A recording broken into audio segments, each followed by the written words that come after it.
Suryo dan Tifauziah Tiasuma alias Dr. Tifa disebut menolak tawaran restoratif justice atau penyelesaian perkara secara damai dalam kasus dugaan tuduhan ijazah palsu Presiden ke-7 RI Joko Widodo. Informasi tersebut disampaikan kuasa hukum keduanya, Ahmad Ghafur Sangaji. Menurut Ghafur, tawaran itu disampaikan Jaksa Penuntut Umum saat proses pelimpahan tahap 2 di Kejaksaan Negeri Jakarta Selatan, Senin 22 Juni 2026. Selain RJ, Jaksa juga menawarkan plea bargaining atau pengakuan bersalah kepada Roy Suryo dan Dr. Tifa. Namun keduanya disebut menolak seluruh tawaran tersebut.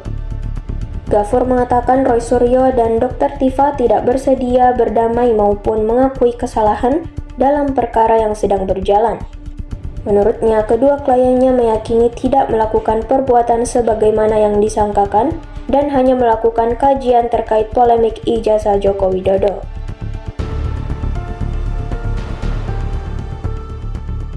Download Tribun X sekarang, menghadirkan lokal menjadi Indonesia.